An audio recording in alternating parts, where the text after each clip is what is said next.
A major investment firm is reportedly selling its commercial real estate assets. CRE execs are taking a dim view of current market conditions, and four brokerages with one name in common are merging to become one firm. Those stories and more, plus the deal blotter, next on Sibdo News.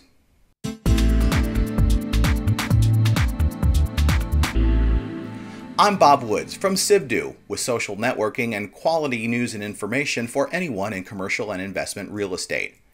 In the news, bank and financial services firm Lehman Brothers is discussing the sale of its commercial real estate portfolio valued at $40 billion. That's according to the Financial Times. The reason? To shore up a sagging balance sheet. The Financial Times quotes people who have been in those discussions as saying Lehman wants to sell the assets either as a whole or in pieces. If these talks fail, Lehman may spin off its entire commercial property division. Those sources also tell the Financial Times a gap exists between Lehman's perception of the portfolio's worth and the value potential buyers are placing on it.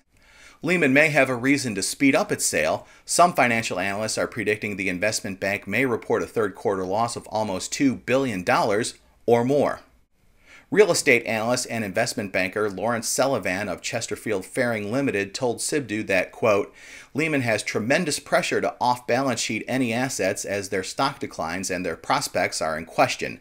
Historically, over 25% of net revenues were derived from Lehman's aggressive equity and debt bets in the CRE market. Lehman quit lending in August of 2007, so their revenues literally stopped while the paper they held went down in value from 10% to 50%, depending on placement in their capital stack. Lehman now has the choice to sell off their asset management businesses or their CRE portfolio. Obviously, Lehman would rather sell the CRE portfolio, end quote.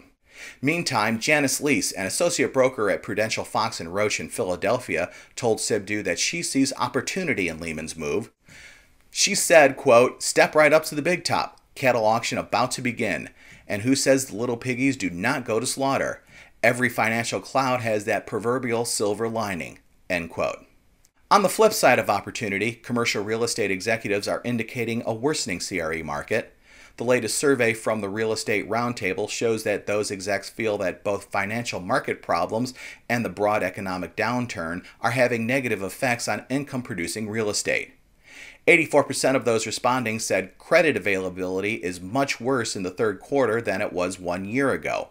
51% said equity financing was somewhat worse than 1 year ago, and 23% said equity financing was much worse. Meantime, almost half of those execs believe CRE asset prices will drop in the next 12 months, and 38% say they'll stay flat. Looking ahead, the number of executives expecting market conditions to improve over the coming year dropped from 63% to 53%. What's more, very few of those surveyed believe conditions will significantly improve in the next 12 months. Three Colliers International affiliates are merging to create the largest brokered affiliate for the company in the U.S. The merger is among Colliers Pinkard of Baltimore, Cassidy and Pinkard Colliers in Washington, D.C., and Colliers Turley Martin Tucker of St. Louis. After the merger is complete, a fourth Colliers affiliate, Colliers ABR in New York City, will join the newly minted firm. Two items of note from this week's deal blotter. From our friends at Real Estate Bizno here in D.C., an almost 2,900 unit apartment building in Greenbelt, Maryland has been sold to Empire American Holdings for $275 million. The suburban D.C. property was sold by Aimco, which was represented by Transwestern, specifically Al Sissel and Scott Melnick of the brokerage's Institutional Multifamily Group.